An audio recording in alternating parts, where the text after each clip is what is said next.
Welcome to America's Heroes Group. Welcome back to America's Heroes Group, Roundtable with Mental Health Matters. We have a serious topic to talk about. We have some special guests on the line with us today from the National Alliance on Mental Illness, NAMI, and our partner, NAMI, Contra, Costa. Today is Saturday, February 5th, 2022. February is Black History Month and American Heart Month. Cliff Kelly is our host. I'm the co-host, Sean Claiborne. Our executive producer is Glenda Smith, and our digital media producer is Ivan Ortega of Scouts Honor Productions. So Gigi Crowder is on the line with us. She's a partner, and she's the executive director of NAMI, Contra Costa in California. NAMI is the National Alliance of Mental Illness, an advocacy group founded by family members of people with mental illness.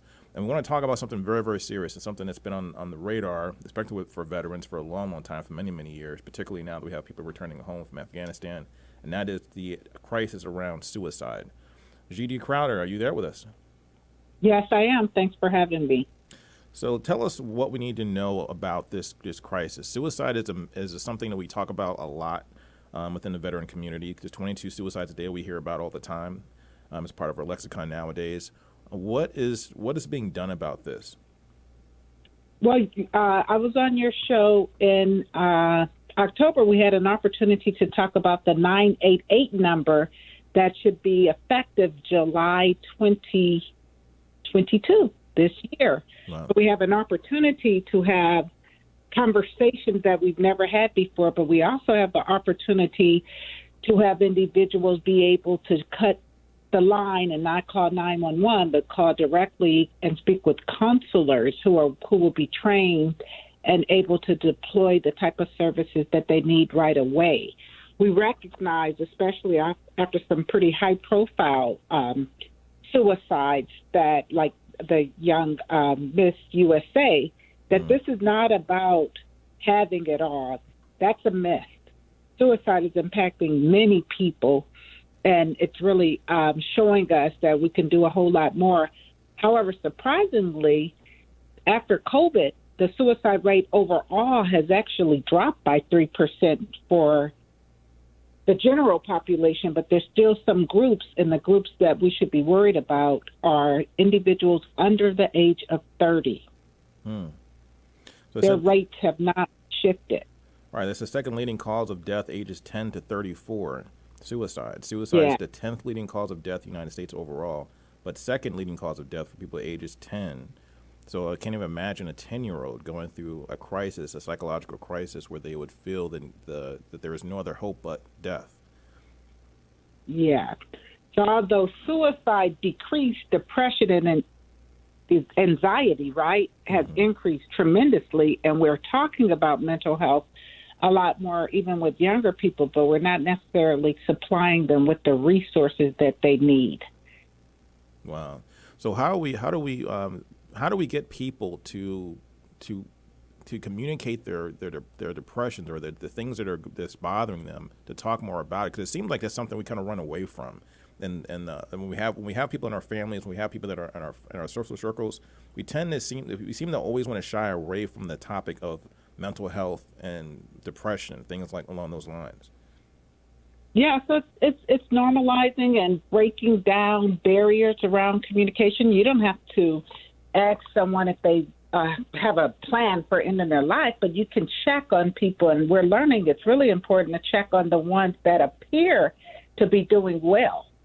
So sometimes there's some obvious signs for individuals, so you should be asking questions. Parents in particular should be asking questions because of the sheltering in place and young people not being able to go to school. Sometimes it was teachers that they have special relationships with, or school staff, and they were able to find someone to talk to. But parents are sometimes busy, and so we know that if you don't have that special person looking out for you or asking you the question, sometimes you can feel pretty isolated. So we're thinking that the rates for young people have gone up because they don't have as much access to individuals who would have been looking out for them.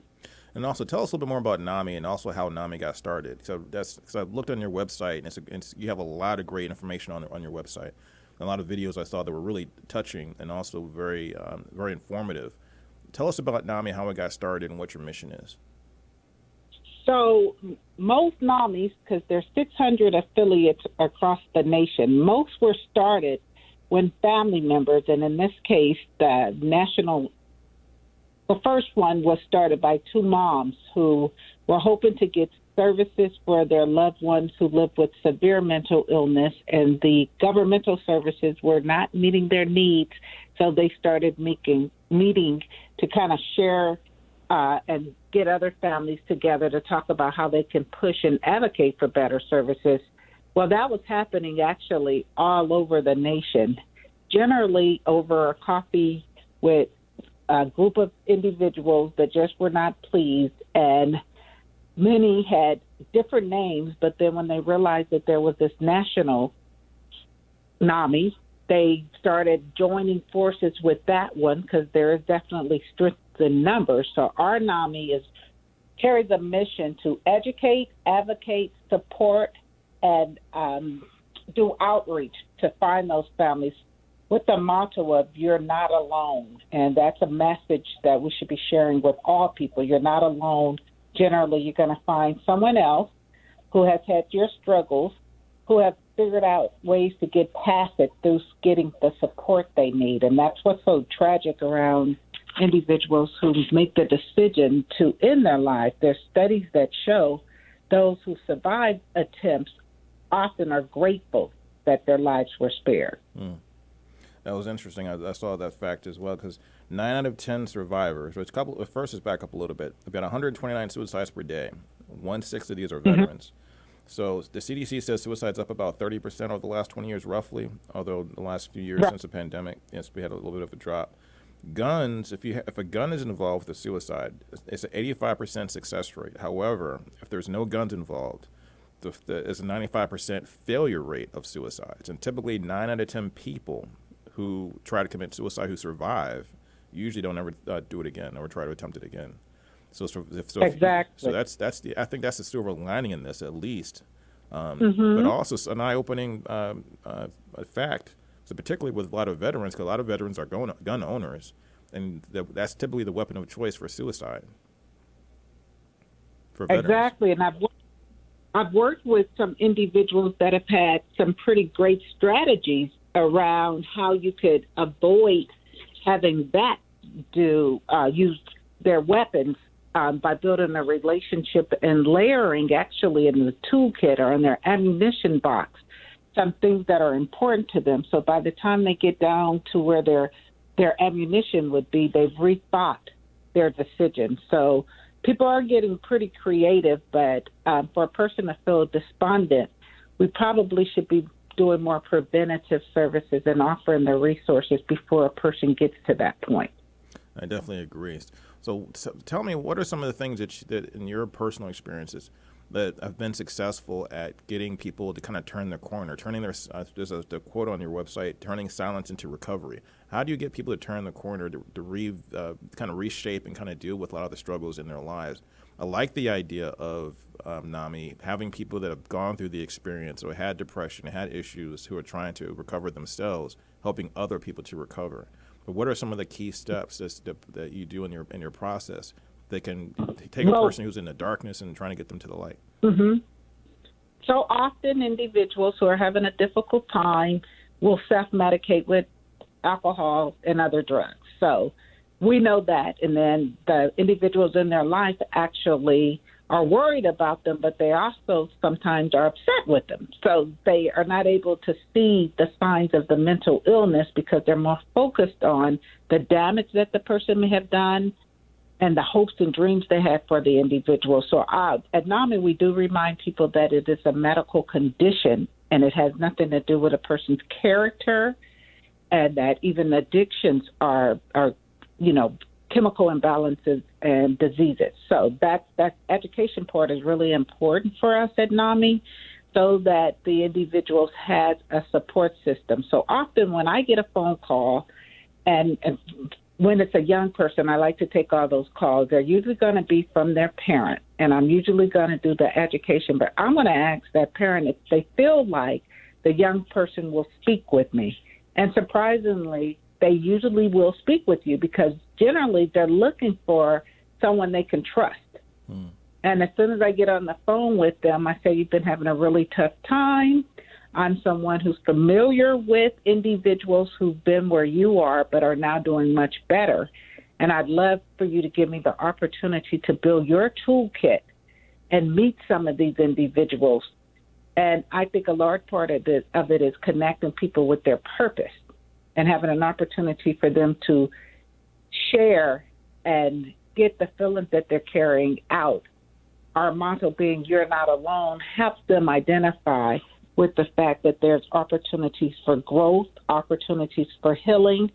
And I think that's made a big difference for us to use a model where we use lived experience, as you mentioned earlier, to just show examples of individuals who've gotten through it. But also, love and compassion is really important as well, because so many people become very isolated, and that's not very healthy. As a matter of fact, I was reading that one of the reasons that suicide rates may have dropped is because we were forced to be together. So some people weren't as isolated as before. Wow. With family members.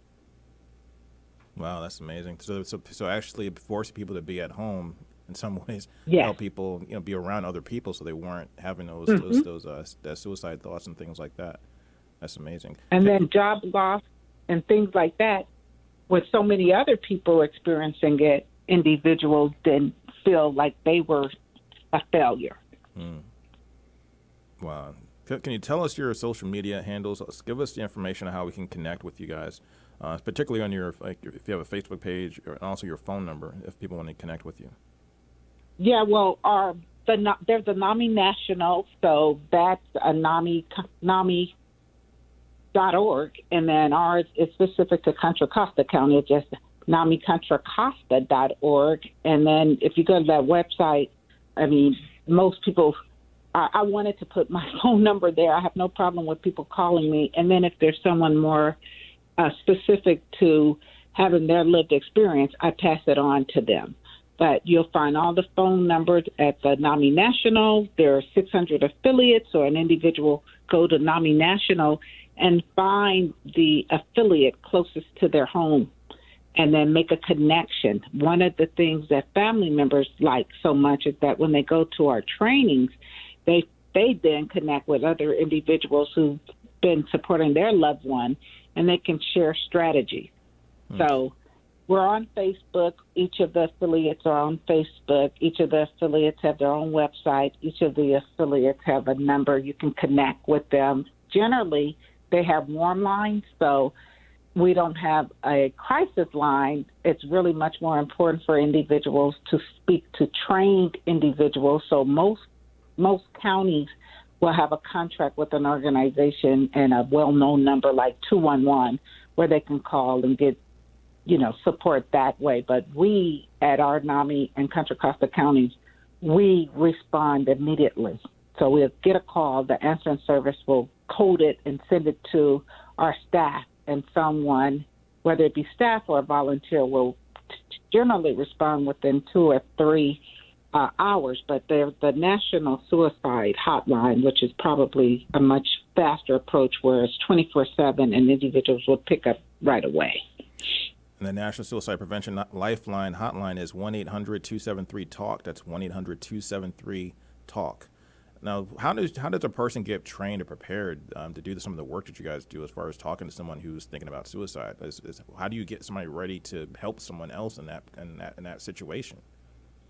Generally, it's going to be someone who themselves have experienced it, but there's plenty of trainings. I mean, we send our staff to training pretty regularly because the information is always being updated. At one point, you were told to avoid the conversation years ago, and now you're taught to ask the person right away if they have a plan. You're taught to know what the signs are if a person starts giving away their possessions. But mostly individuals who call in, they just want to have someone to talk to. Another thing, sadly, because of the work, I have had experiences with people who couldn't hold on, and they have, ended their lives. And what's kind of misleading is you have to have energy to do it. So sometimes you'll feel like the person is better, but no, they were just too depressed and then when they get a little more energy, they'll complete it. And that's what we're also trying to avoid happening. Wow. And I've heard about that before, that medication sometimes will actually trigger a suicide, because when they were depressed, they couldn't get out of bed. But then they get medication, now they can move around, they start doing things, and they start planning their suicide. Yeah, sadly. That's really, really bad. That's really sad. But now, so there are some silver linings, once again, on some of the things. There's groups out there, people you can talk to, and also we have a little bit more, I think, knowledge about and an understanding, it seems like, about not judging and being so judgmental of people who are committing suicide and people that are depressed, things like that. Do you see that happening? I noticed on the website, and some of the stories I heard are centered around the church. Now, sometimes the church may not be prepared, or may not even be the best places sometimes to get information or to get the support you need. That's definitely true. And we do a training. Most NAMIs have a faith net, and our faith net is designed to train faith leaders about what mental illness is and what it's not. So too often faith leaders become the first responders but are not equipped to carry the skill set needed to appropriately support the individual. So we try and bridge the gap between the spiritual and the clinical. So we know that you can't just take someone into a back room and lay hands and pray over them. You need to understand that schizophrenia is a medical condition, and that perhaps if the individual is turning to you, you can identify an individual from their faith practice that has the credentialing to support them. And in most faith centers, you're going to find someone within your congregation who has that. So we try to build mental health friendly communities by starting with faith communities, working with the faith leader who has the power of the mic, right? So they can share information over their sermons and do a lot of great move in the positive direction. And we also share with them to dispel myths and stereotypes about mental illness and encourage individuals to get the support that they need versus using language like you can get over it. And, sometimes what we used to hear from young people is parents would say things like, you're so young, you don't have anything to worry about. So we're really educating people about the chemical imbalances and the physical nature of depression to have them better understand. And we've had great support from faith leaders in the last 10 years around achieving that goal of being more informed, reducing stigma, and also seeing mental illness as a social justice issue around it not having the type of funding that's needed to really address it in an effective manner. Do you see the problem of suicide, particularly with African Americans and also people in the LGBTQ community? Yeah, it's definitely higher and growing, and sadly for the African American community, is growing at rates that we've never seen before. And I'm going to say for that community, even through COVID, there's been an increase in young people. So as you talk about it and remove the judgment away, sadly, there was this belief system that suicide was a selfish act. But other studies have shown when individuals who failed at it, they said they thought that their family and others would be better off without them. So that's not selfish, that's selfless. Right. And so educating people around that is much more important. For veterans, it continues to be studies that show that there's moral injury and discussions around survivor remorse that contribute to the high rate of suicide in that community. Wow. So how does a person who's a helper, who's a person who's trying to do the work that you do, how do you keep your spirits up? How do you? Cause I've seen a lot and read a lot of people that, like, for example, I think of the activist years ago in Washington, D.C., Mitch Snyder. He was a huge homeless champion, committed suicide right in the middle of his career, like right in the heyday of his social agenda. So how do